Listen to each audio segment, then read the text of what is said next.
Hey everybody, welcome to Restoration Ecology. We're gonna have a fantastic semester. Right now, don't worry about anything. We'll start getting into stuff the first week. You don't need to check out any books or anything like that right now. But I wanted to just begin with talking about a little teeny tiny bit of the kind of stuff we're gonna be talking about this semester in our course. I'm sitting here on the edge of the Magoo Lagoon, what used to be known as Ventura County Naval Air Weapons Station, Naval Base Ventura County, as it's certainly known. It's had many, many names over the years. But if we look right here, I'm standing right here. I'm touching this sign right here. So here's the Santa Monica Mountains. Campus is right over the side here. This thing right here we refer to as Magoo Lagoon. This is a fantastic, relatively healthy, relatively intact coastal wetland. Also, we can use the term estuary.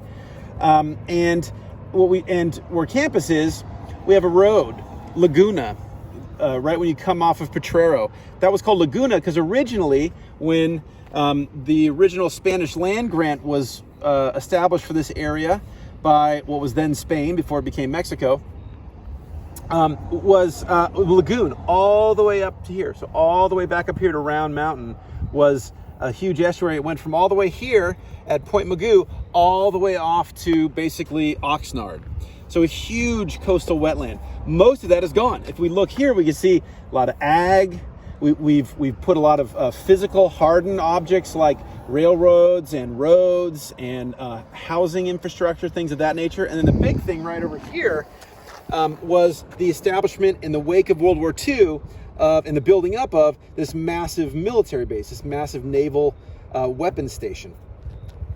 Having said that, the only reason we have any wetland left here is because it was military. If it wasn't military, these ag lands would have pushed in and destroyed this whole area a long time ago.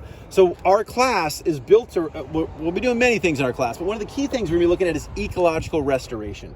And that is taking a degraded area, a damaged area, and trying to restore it, trying to make it more like it was before we tweaked it, before we messed with it. Huge science, the science of restoration ecology. New science, the science of restoration ecology. It incorporates all kinds of stuff. It incorporates biology, physics and geography and geology and chemistry, all these fantastic things historically. But in recent years, we've realized we also need to understand things like economics, things like some of the social dynamics that go in and people's understanding and valuation of these systems. As we look up over here, as we look onto the main estuary, the wetland, I first started doing restorations here on the military base. What year is it? Man, I don't know, almost not about 25 some odd years ago. I'll just say 25 some odd years ago. And so we'll talk about some of the approaches we took here that mirror a lot of the approaches people are now taking to do restoration projects, be they here in California or elsewhere around the world.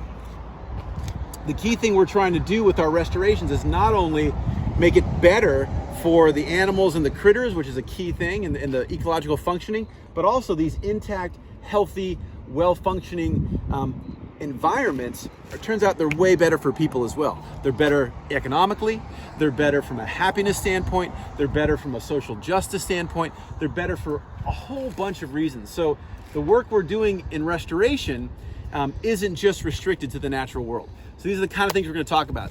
I can't wait to get into it with you. I will see you guys soon, and let's have a killer semester, and let's get into it.